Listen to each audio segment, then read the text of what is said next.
इन साथियों, स्वागत है आपका self study classes with Sumit Jain YouTube channel में।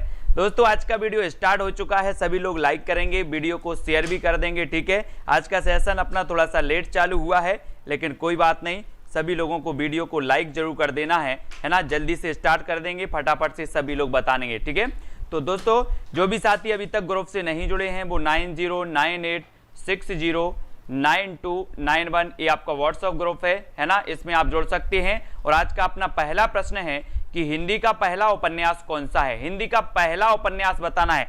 कभी कभी इसमें एक क्वेश्चन पूछ लिया जाता है साथियों, क्या पूछा जाता है कि आचार्य रामचंद्र शुक्ल ने हिंदी का प्रथम उपन्यास किसे माना है। और ऐसा भी पूछ लिया जाता है कि हिंदी का पहला उपन्यास कौन सा है। अब दो प्रकार से पूछे जाते हैं। अब सर बोले हमने तो पढ़ा था कि हिंदी का पहला उपन्यास परीक्षा गुरु है, लेकिन ये आचार्य रामचंद्र शुक्ल ने कौन सा माना होगा, ऐसा भी आता है, तो कंफ्यूज नहीं होना है ना।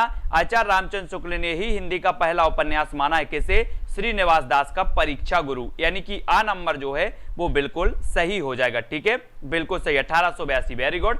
नेक्स्ट है, परीक्षा गुरु से पूर्व प्रकाशित उपन्यास कौन सा माना जाता है। प्रश्न क्रमांक 401 का उत्तर हमें चयन करना है। तो परीक्षा गुरु से पहले दोस्तों प्रकाशित हुआ था वो उपन्यास कौन सा है। निस्सहाय हिंदू, भाग्यवती, धूर्त रसिकलाल या फिर कुसुमलता।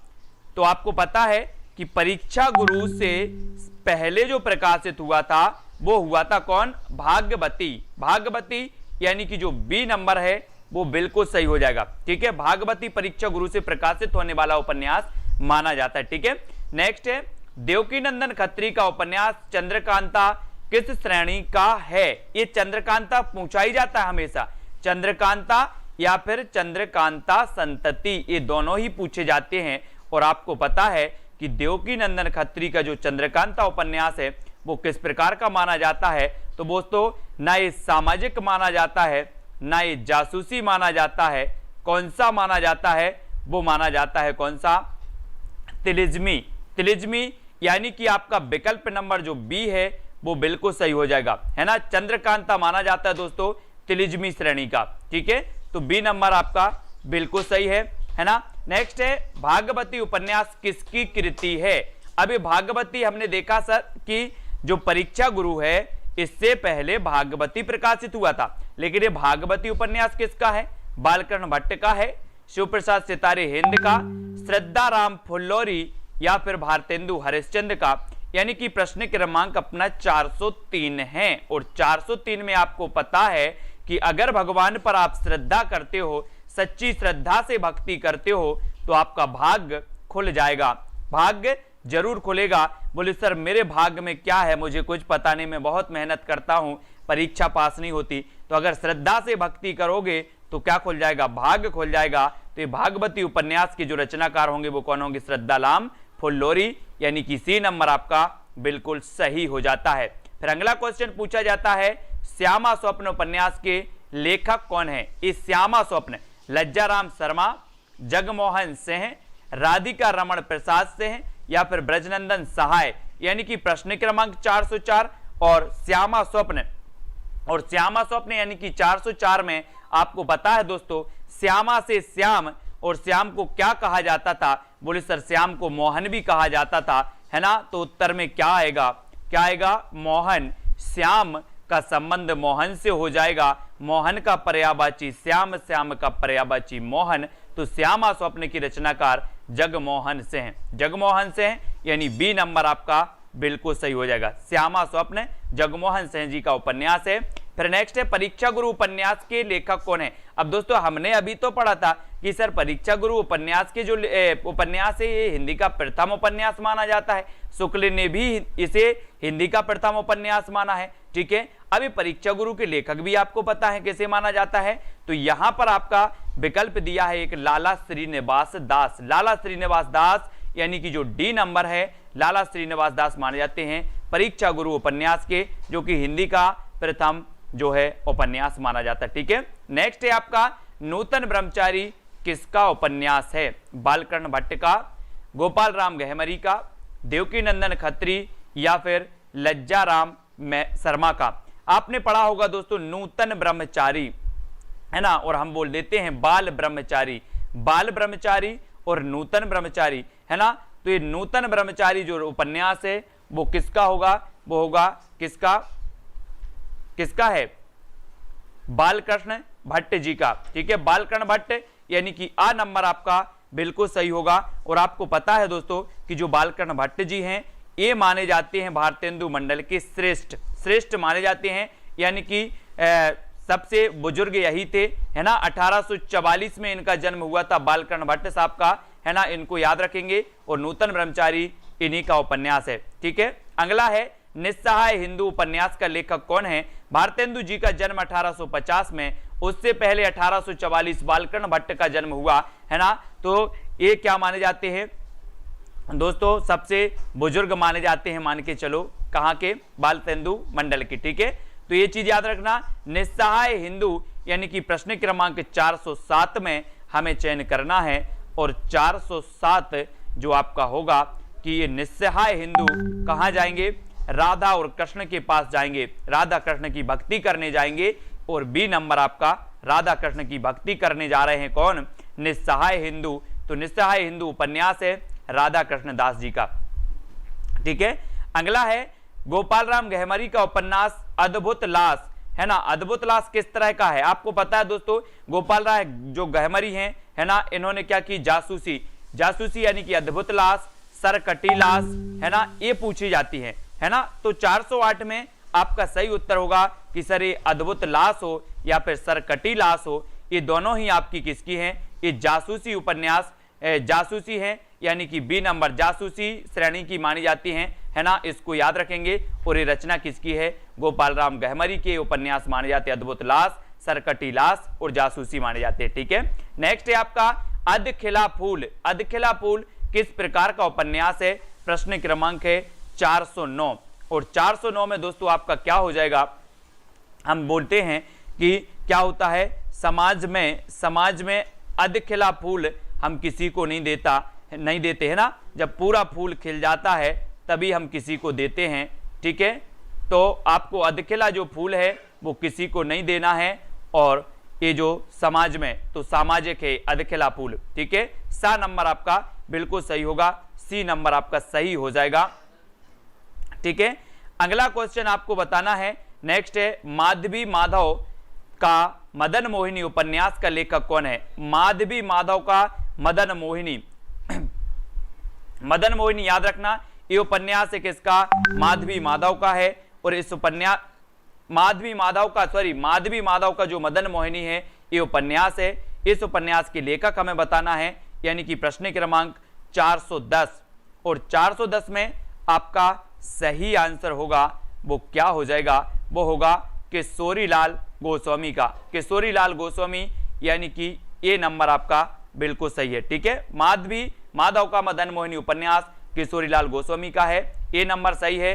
ठेठ हिंदी का ठाठ, ये उपन्यास तो कई बार पूछा गया है और बार बार रिपीट भी होता है ना। ठेठ हिंदी का ठाठ, महावीर प्रसाद द्विवेदी, बालकृष्ण भट्ट, मैत्री शरण गुप्त या फिर अयोध्या से उपाध्याय हरिऔध।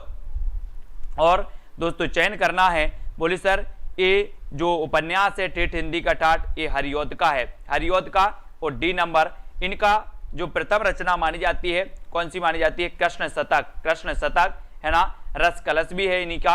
प्रिय प्रवास इनका प्रथम उपन्यास माना जाता है, प्रिय प्रवास याद रख लेना, उपाध्याय हरिऔध जी का। ये अभी HPPGT में पूछा गया था, प्रिय प्रवास, है ना, मैंने आपको बताया भी था। बाण भट्ट की आत्मकथा उपन्यास किसका है। अब यहाँ कंफ्यूज नहीं होना, कभी कभी क्या होता है कि जो आत्मकथा है यहाँ पर लिखा है आत्मकथा और इसकी विधा पूछ ली जाती है। ठीक है, तो ये आत्मकथा मत समझ लेना, बहुत सारे लोग कंफ्यूज होके लगा देते हैं आत्मकथा, लेकिन ये उपन्यास है। और ये उपन्यास किसका है, बोल दो सर।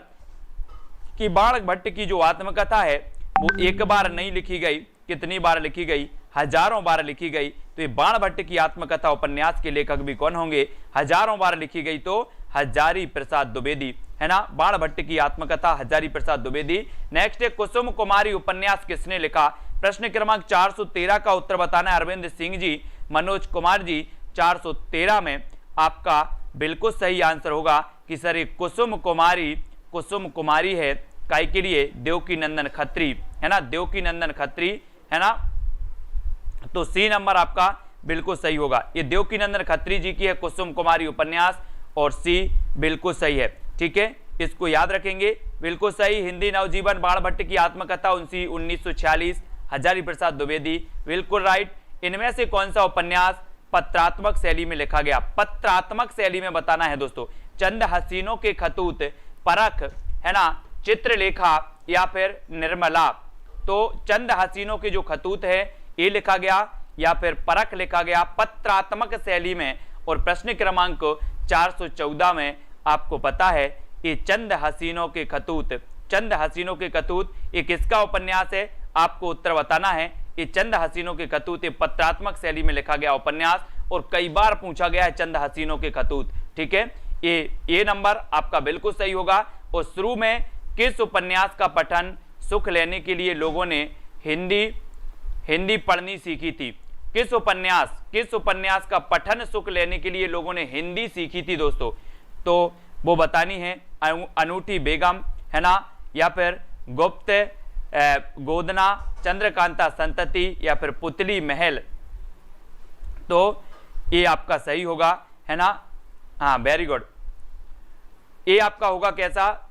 किस उपन्यास का पठन सुख लेने के लिए लोगों ने हिंदी पढ़ना सीखी थी, ये भी आपको बतानी है। कुसुम कुमारी किसका है? ठीक है, प्रश्न क्रमांक 415 का बताना है ना। और 415 में आपका बिल्कुल सही आंसर क्या हो जाएगा साथियों? 415 का होगा आपका सी नंबर, चंद्रकांता संतति। ठीक है, चंद्रकांता संतति आप सर्च कर लेना। ठीक है, फिर नेक्स्ट आपको बताना है भारत के विभाजन की त्रासदी का वर्णन करने वाला उपन्यास इनमें से कौन सा है? भारत की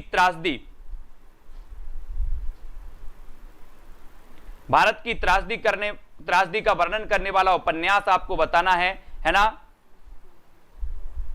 और इसको चयन करना है दोस्तों। एक चीज याद रखें कि जो कुसुम कुमारी है ना, मैंने किशोरी लाल का तो नहीं पढ़ा है, अगर किसी ने पढ़ा है तो ठीक है, बाकी जो कुसुम कुमारी यहां पर दिया है वो देवकीनंदन खत्री का कुसुम कुमारी उपन्यास है। अगर किशोरी लाल का भी हो तो देख लेना, लेकिन यहां पर जो देवकीनंदन खत्री है जो मैंने बताया वो सही है। ठीक है, अब उनका भी हो सकता है, ये आपको पता होगा। ठीक है, फिर आपको बताना भारत के विभाजन पर आधारित, यानी कि 416 का आंसर। और तमस आपका बिल्कुल सही होगा। भीष्म साहनी का तमस जो है ये भारत के विभाजन पर आधारित है और ये नंबर आपका बिल्कुल सही होगा। ठीक है, ये नंबर। प्रेमचंद के किस उपन्यास को ग्रामीण जीवन और कृषक संस्कृति का महाकाव्य कहा गया? बहुत ही बढ़िया प्रश्न और मोस्ट इंपॉर्टेंट। प्रेमचंद के किस उपन्यास को ग्रामीण जीवन और कृषक संस्कृति का महाकाव्य किया गया? 417 का आंसर हमें बताना है। ठीक है, और प्रश्न क्रमांक 470 का आप चयन करेंगे। प्रेमाश्रय, प्रामाश्रम, गोदान, रंगभूमि और कर्मभूमि, ये प्रश्न क्रमांक 417 में। और दोस्तों जब हम किसी उपन्यास का बताते हैं, मैं आपसे बोल रहा हूं कि हो सकता है किशोरी लाल गोस्वामी का, लेकिन कुसुम कुमारी देवकीनंदन खत्री का उपन्यास भी है, ये भी आप याद रखें। ठीक है, ये सभी लोग याद रखेंगे। और यहां पर 417 का आपका जो बी नंबर है, गोदान, प्रेमचंद जी का, इसे ग्रामीण जीवन का क्या कहा जाता है? महाकाव्य कहा जाता है। और बी नंबर आपका बिल्कुल सही हो जाता है, बी नंबर। ठीक है, नेक्स्ट है बांधो ना नाव इस ठाव उपन्यास का लेखक कौन है? बांधो ना नाव इस ठाव उपन्यास उपेंद्रनाथ अस्के का, भगवती चरण वर्मा का, पांडे बेचन शर्मा उग्र का या फिर निराला का? बांधो ना नाव इस ठाव, बहुत ही बढ़िया प्रश्न उपन्यास है। बांधो ना नाव इस ठाव उपेंद्रनाथ अस्के साहब का होगा या फिर, है ना, भगवती चरण वर्मा या पांडे बेचन शर्मा उग्र या फिर निराला का? यानी कि 418 का आपका जो उपेंद्रनाथ अस्के है ये आपका सही हो जाएगा। बांधो ना नाव इस ठाव उपेंद्रनाथ अस्के, यानी ए नंबर। ठीक है, ए नंबर है, इसको याद रखेंगे। नेक्स्ट है इनमें से कौन सा उपन्यास नरेश मेहता द्वारा लिखा गया है? ए पथबंधु था, झीनी झीनी बीनी बीनी चंदरिया, सबही नचावत राम गोसाई या फिर जोगी? तो नरेश मेहता साहब का बताना है दोस्तों, है ना। और ये जो नरेश मेहता हैं आपको पता है ये प्रयोगवाद से संबंधित थे। प्रयोगवाद के जो तार सप्तक थे उनमें नरेश मेहता का नाम भी आता है, आपने देखा होगा। किस तार सप्तक में आता है, कौन बताएगा? नरेश मेहता साहब का। और इनका 419 का उत्तर होगा कि यह पथबंधु था। यह पथबंधु था यानी कि ये उपन्यास नरेश है ना। मैंने आपको याद करवाया था कि यह पथबंधु था, ये तो पथ में घूमता था, पथ का बंधु था। ये नरेश कब बन गया? यह पथबंधु था, ये नरेश कब बन गया? तो ये नरेश मेहता का। ठीक है, नेक्स्ट है 100 अजान एक सुजान। 100 अजान एक सुजान। और मैंने बताया था, आपको याद करवाया था कि बोले सर 100 अजान एक सुजान, ऐसा क्या था सुजान में, है ना। मैंने पूछा कि सर ऐसा क्या था सुजान में, तो आपने बता दिया कि सर जो है सुजान के बाल बहुत अच्छे थे, है ना। आपको पता है घनानंद की प्रेमिका थी सुजान, वैसे ही लिखा गया एक अजान एक सुजान। अब सुजान में ऐसा क्या था, तो सुजान में उनके बाल बहुत अच्छे थे। क्या थे? बाल। तो बालकृष्ण भट्ट, यानी सी नंबर आपका बिल्कुल सही होगा। बालकृष्ण भट्ट का ये उपन्यास है 100 अजान एक सुजान। और किस उपन्यास में व्यक्ति के मन की शंकाओं, उलझनों और गुत्थियों का चित्रण किया गया है? व्यक्ति के मन की शंकाओं, उलझनों और गुत्थियों का चित्रण किसमें किया गया? गोद में, परख में, मां या फिर कुसुमलता में, यानी कि 421 का चयन करना है। और 21 आपको पता है दोस्तों, एक जैनेन्द्र कुमार का उपन्यास है परख, है ना। परख है, सुनीता भी है इन्हीं का, है ना, जैनेन्द्र कुमार जी का। तो ये परख जो उपन्यास है दोस्तों, मन की शंकाओं, उलझनों और गुत्थियों का इसमें चित्रण किया गया है, यानी कि बी नंबर आपका बिल्कुल सही हो जाएगा। ठीक है, अगला है आपका जासूसी उपन्यासों का प्रवर्तन किसने किया था? जासूसी उपन्यास किसने, अभी हमने पढ़ा था कि जासूसी उपन्यास था सिरकटी लाश, है ना। ये अपन ने पढ़ा था ना अभी, अद्भुत लाश, सिरकटी लाश। तो वो जासूसी उपन्यासों का जो प्रवर्तन किया वो किसने किया? वो किया था आपके देवकीनंदन खत्री ने नहीं किया, दुर्गा प्रसाद खत्री ने भी नहीं किया, किशोरीलाल गोस्वामी ने भी नहीं किया, तो किया था किसने? गोपाल राम गहमरी, है ना। गहमरी, इन्होंने जो है जासूसी उपन्यासों का प्रवर्तन किया था। इसको भी याद रख लेना है। बहुत सही शैलजा शर्मा जी, नरेश मेहता दूसरे तार सप्तक से संबंधित थे, बिल्कुल सही बताया। देवकीनंदन खत्री का चंद्रकांता संतति उपन्यास कितने भागों में प्रकाशित है? सबसे पहले तो यही याद रख लेना है कि सर चंद्रकांता जो संतति है ये देवकीनंदन खत्री जी का है। और देवकीनंदन खत्री का ये संतति जो उपन्यास है ये कितने खंडों में प्रकाशित है? यानी कि प्रश्न क्रमांक 423। और 423 में आपका सही उत्तर होता है। अब जब बोले सर चाचा आया है चंद्रकांता संतति और हम 24 घंटे अपने चांद को देखते हैं, 24 घंटे क्या देखते हैं हम?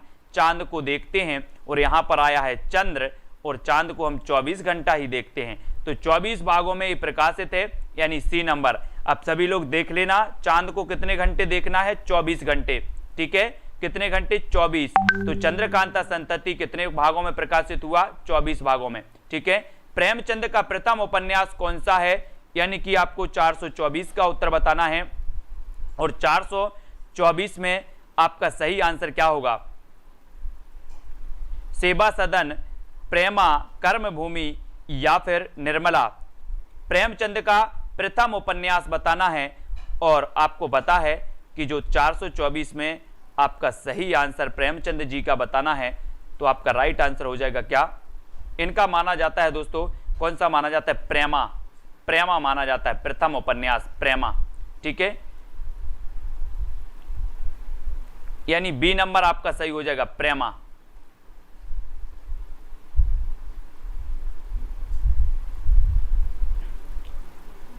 ठीक है, बी नंबर आपका सही होगा। प्रेमचंद जी का प्रथम उपन्यास प्रेमा, बी नंबर।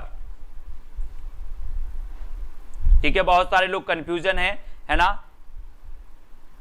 प्रेमा आपका सही होगा। देहाती दुनिया कैसा उपन्यास है? देहाती दुनिया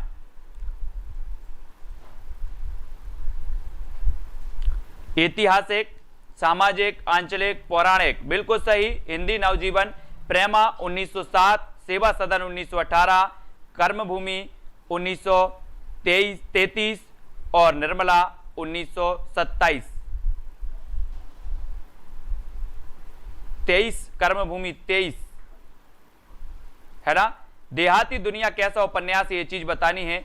ऐतिहासिक है या फिर सामाजिक है, आंचलिक है या फिर पौराणिक है? देहाती दुनिया शिव प्रसाद सिंह की ये उपन्यास माना जाता है, कई बार पूछा भी गया है ना, देहाती दुनिया। और आपको पता है ये देहाती दुनिया के जो कैसा माना जाता है, देहाती दुनिया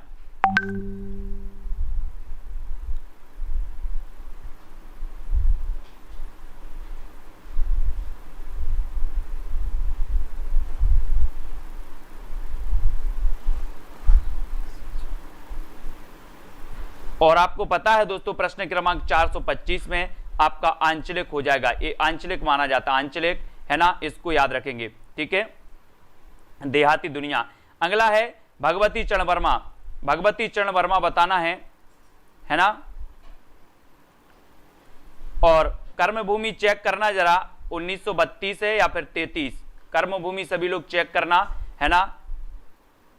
और भगवती चरण वर्मा के किस उपन्यास ने उन्हें हिंदी उपन्यास साहित्य में ऊंचा दर्जा दिलाया? भगवती चरण वर्मा के, यानी कि 426 में हमें चयन करके बताना है।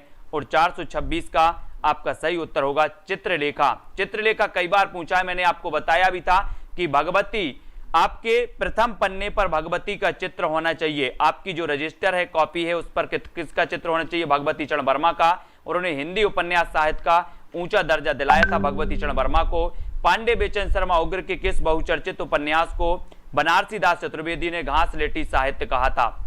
घासलेटी साहित्य किसने कहा था? घंटा है ना, फागुन के दिन 4, दिल्ली का दलाल या फिर चॉकलेट। और प्रश्न क्रमांक 427 में हमने बताया कि सर जो बहुचर्चित उपन्यास इनका था वो था कौन सा था? 427 उग्र जी का था। और दोस्तों मैंने कई बार बताया है कि अगर बच्चे को चॉकलेट ना दो तो बच्चा क्या हो जाता है? उग्र हो जाता है। बच्चा क्या हो जाता है? उग्र हो जाता है। इसलिए बहुचर्चित जो उपन्यास है जो बनारसी दास चतुर्वेदी का है, घासलेटी साहित्य से कहा गया, और ये चॉकलेट है, ठीक है। चॉकलेट यानी डी नंबर आपका सही हो जाएगा, चॉकलेट, ठीक है। चॉकलेट ना दो तो बच्चे क्या हो जाते हैं? उग्र हो जाते हैं। तो चॉकलेट उपन्यास उग्र जी का है, ठीक है। इनमें से किस उपन्यास में दहेज प्रथा और अनमेल विवाह के कारण होने वाले पारिवारिक विघटन का चित्रण किया गया है? दहेज प्रथा और अनमेल विवाह के कारण, यानी कि 428 में हमें चयन करना है अंतिम आकांक्षा है ना, प्रेमाश्रम या फिर तितली या फिर निर्मला, ये बतानी है।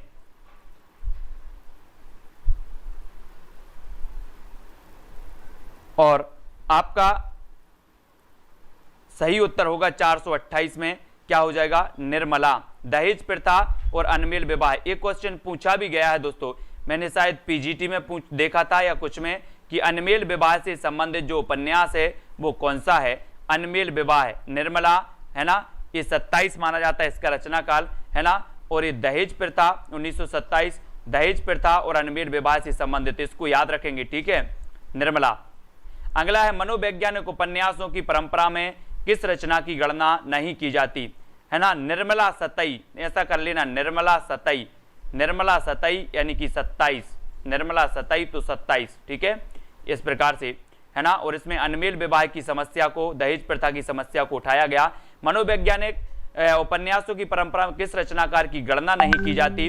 तो हमने देखा ये मनोवैज्ञानिक पूछा ही जाता है, कोई भी एग्जाम ले लो, मनोवैज्ञानिक मनोविश्लेषणवादी जो थे है ना उपन्यासकार, इनको दोस्तों पूछा ही जाता है। जैनेन्द्र कुमार माने जाते हैं, अज्ञेय भी माने जाते हैं, और ईलाचंद्र जोशी है ना, जोशी माने जाते हैं, और माने जाते हैं डॉक्टर देवराज है ना। ये 4 माने जाते हैं, नहीं माने जाते तो अमृत राय नहीं माने जाते है ना, यानी कि डी नंबर आपका सही होगा। एक और है माने जाते हैं, कौन? डॉक्टर देवराज। डॉक्टर देवराज अगर आ जाए, ये भी मनोविश्लेषणवादी हैं, ठीक है।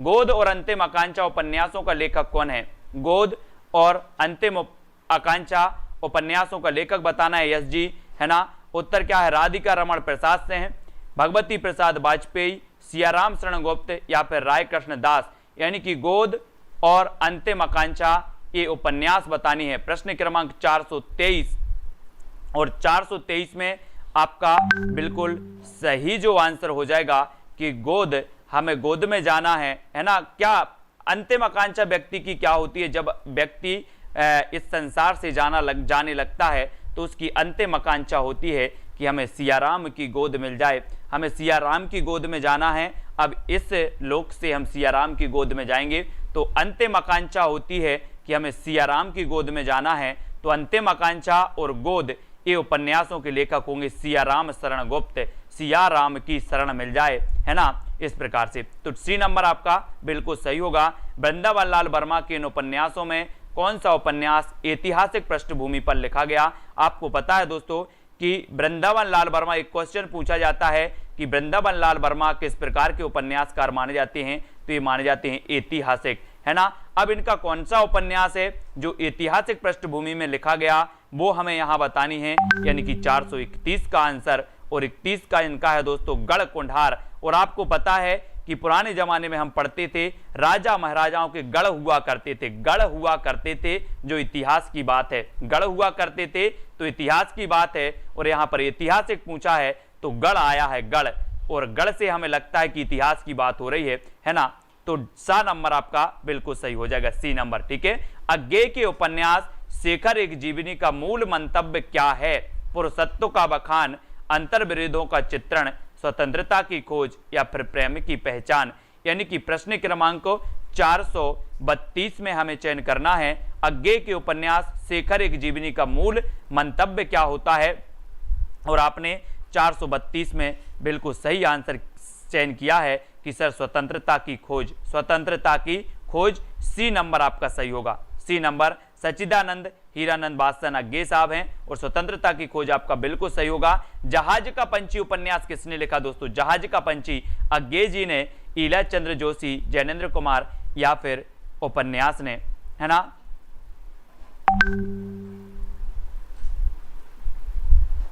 और यहां पर जहाज का पंछी यानी कि 433 में उत्तर होगा आपका, किसका होगा? ईला चंद्र जोशी, ईला चंद्र जोशी। जहाज का पंछी जोश जोश में उड़ तो जाता है लेकिन फिर जहाज पर आ जाता है ना। तो जहाज का पंछी कैसे उड़ जाता है? जोश में उड़ जाता है, बोले सर, लेकिन देखता है कि चारों तरफ पानी ही पानी है, फिर जहाज पे आ। अपन बोलते ना, जैसे उड़े जहाज को पंछी फिर जहाज पे आवे, ऐसे ही जहाज की पंछी है, ये जोश में उड़ जाता है, जोश में।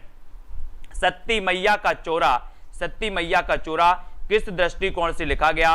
गांधीवादी दृष्टिकोण से, मार्क्सवादी, अस्तित्ववादी, या फिर व्यक्तित्ववादी।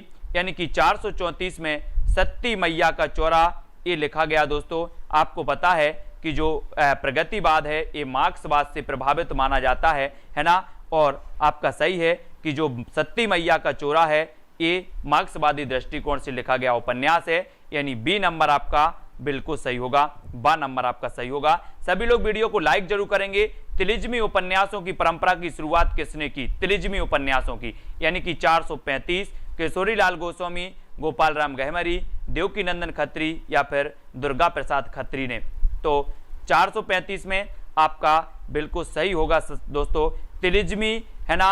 और दोस्तों ये उपन्यासों की परंपरा जो सही की थी वो की थी किसने? देवकीनंदन खत्री साहब ने। तिलिस्मी यानी सी नंबर, सा नंबर आपका बिल्कुल सही होगा। तिलिस्मी उपन्यासों की कई बार पूछा गया ये क्वेश्चन है, तिलिस्मी उपन्यासों की परंपरा की शुरुआत किसने की? तो वो की देवकीनंदन खत्री साहब, ठीक है। भगवती चरण वर्मा के उपन्यास चित्रलेखा की मूल कथा किस पर आधारित है? चित्रलेखा ये रचना किसकी है? भगवती चरण वर्मा की। हमने चित्र लिखा, अब आप लोग बोलोगे सर मैंने चित्र लिखा, है ना, मैं बोलूंगा किसका? आप बोलोगे भगवती का। तो चित्र लिखा भगवती, है ना। सामाजिक विसंगति, पाप पुण्य, विवाह, या फिर अकेलापन, ये किस पर आधारित है? किस मूल कथा पर आधारित है? यानी कि 436 का चयन करना है और उत्तर होगा ये है दोस्तों किस पर? पाप पुण्य। अब जब भगवती की बात हो रही है तो ये पाप पुण्य पर ही होगा, पाप पुण्य, है ना।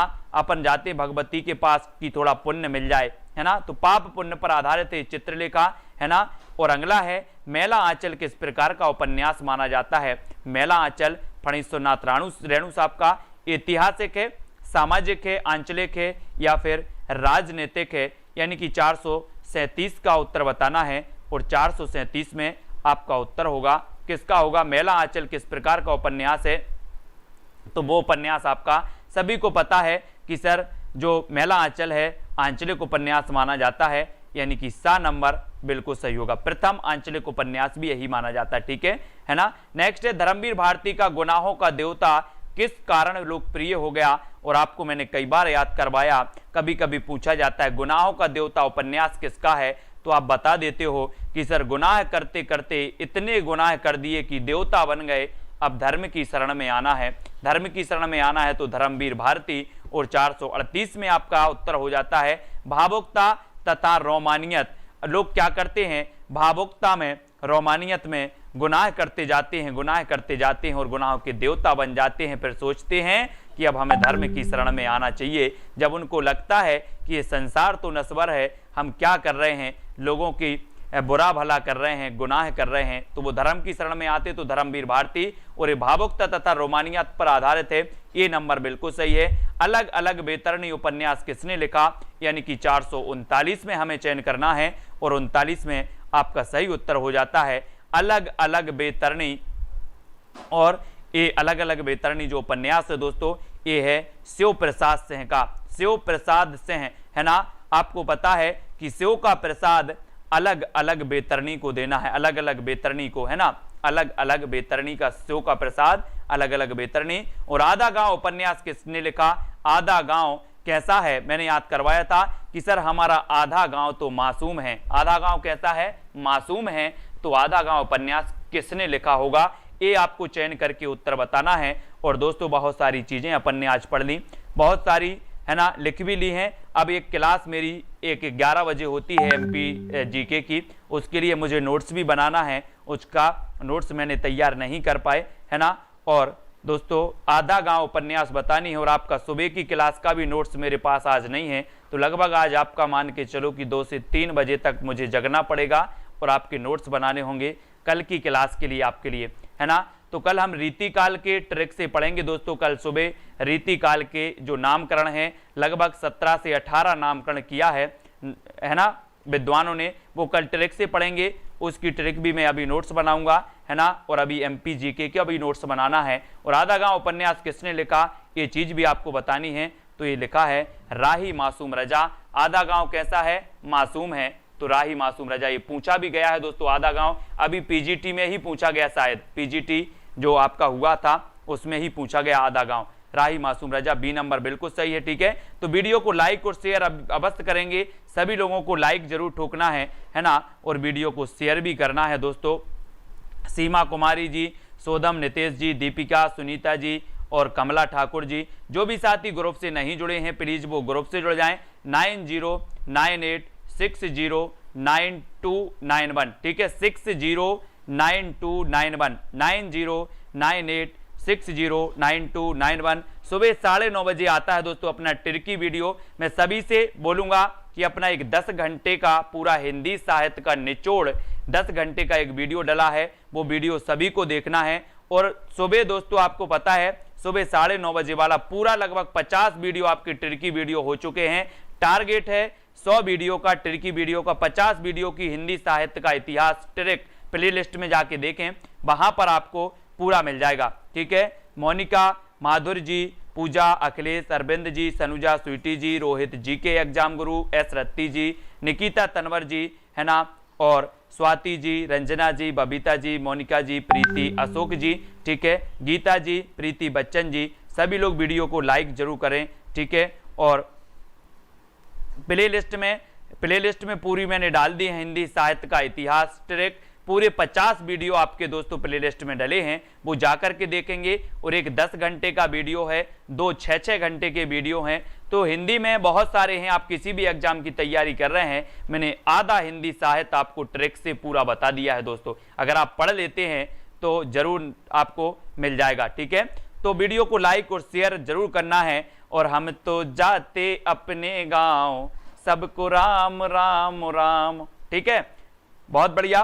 तो सभी को राम राम, सभी को जय हिंद, सभी को वंदे मातरम। वीडियो को लाइक और शेयर अवश्य करना है। आज के वीडियो के लिए इतना ही। MP टेट का एग्जाम यथावत आपका सितंबर में जो डेट दी है उस पर आपको तैयारी करनी है, फिर भगवान भरोसे बढ़ जाए या कम हो जाए वो बिल्कुल भी चिंता नहीं करनी है, तैयारी करते जाना, ठीक है। तो आज के वीडियो के लिए बस इतना ही। जय हिंद।